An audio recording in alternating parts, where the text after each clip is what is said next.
Hi all, నేను మీ శ్రీని. నా video చూసి మీరు ఆదరిస్తున్నారు. అలాగే నా ఛానల్ సబ్స్క్రైబ్ చేసి నన్ను సపోర్ట్ చేయండి ప్లీజ్. వీడియోలోకి వెళ్ళిపోతాము. దేవరా మూవీకి కౌంట్ డౌన్ స్టార్ట్ అయింది. కొన్ని గంటల్లో థియేటర్లో ఎంటర్ అయిపోతున్నాము. ఆ ఎగ్జైట్మెంటే ఒక రేంజ్లో ఉందనమాట. ఏంటి ఇది ఇంత అతి చేస్తున్నాడు, ఇంత చేయాల్సిన అవసరం ఉందా, ఇంత ఓవర్ యాక్షన్ అవసరమా అనుకుంటున్నారా? సమయం వచ్చినప్పుడు చేయాలి ఒక ఫ్యాన్గా. సమయం వచ్చింది, సమయం వచ్చి అతి చేయొచ్చు, ఓవర్ యాక్షన్ చేయొచ్చు, అంటే సందర్భాన్ని బట్టి. ఇది సందర్భం అనిపిస్తుంది నాకు. ఎందుకంటే ఎన్ని సంవత్సరాలు అయిపోయింది జూనియర్ ఎన్టీఆర్ నట విశ్వరూపం థియేటర్లో చూసి, ఆ డైలాగ్ డెలివరీ థియేటర్లో విని చాలా ఇయర్స్ అయిపోతుంది అనమాట. అందుకే ఇంత ఎగ్జైట్మెంట్. అది కాకుండా మాకు ఆల్రెడీ ఫీడ్బ్యాక్ వచ్చింది.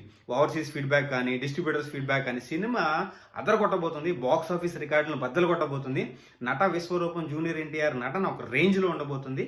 అంటే ఇది ఒక మచ్చుతొనక అవబోతుంది, అతని కెరియర్లోనే డైమండ్ అవబోతుందని ఆల్రెడీ మనకు ఫీడ్బ్యాక్ వచ్చింది. అప్పుడు ఇంకా ఎగ్జైట్మెంట్ ఎలా ఉంటుంది? ఇన్ని సంవత్సరాలు వెయిట్ చేసిన ఆ వెయిటింగ్కి ఈ టైప్ ఆఫ్ ఫీడ్బ్యాక్ వస్తే ఎలా ఉంటుంది?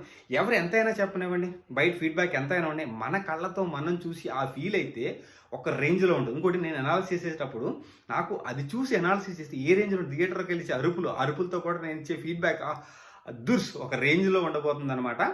ఎవరైతే ఎదురు చూస్తున్నారో వాళ్ళ కోసమే ఈ వీడియో. నా అంత ఎగ్జైట్మెంట్ మీలో ఉందో లేదో చూద్దామని చెప్పి కమెంట్ సెక్షన్ని బద్దలు కొడతారో, లేదంటే కమెంట్ సెక్షన్లో కమెంట్స్ ఎరగదీస్తారో లేదో తెలియదు, కానీ మీ ఇంట్రెస్ట్, అంటే మీరు ఎలా ఫీల్ అవుతున్నారు, ఎంత ఎగ్జైట్ అవుతున్నారు రేపు థియేటర్లో ఎంటర్ అయ్యి మూవీని చూడడానికి అనేది నేను చూడాలనుకుంటున్నాను. నేనైతే ఒక రేంజ్లో ఎగ్జైట్ అయిపోతుంది, గంటలు నిమిషాలు లెక్కేసుకుంటాను. ఎందుకంటే ఫ్యాన్గా నేను చాలా ఎగ్జైట్ అవుతున్నాను. మీరు తప్పుగా ఉండొచ్చు, బట్ యాజ్ ఎ ఫ్యాన్గా నాకైతే కరెక్ట్ అనిపిస్తుంది. ఎందుకంటే ఓవర్ ఎగ్జైట్ అవ్వచ్చు, అతి చేయొచ్చు, సందర్భాన్ని బట్టి. సో రేపు థియేటర్లో రక్తం ఏరులే పారబోతుందనమాట. కాసుకోండి. దేవరా దెబ్బ, ఎవ్రీవన్ అబ్బా. థ్యాంక్ యూ శ్రేణి, సైనింగ్ ఆఫ్.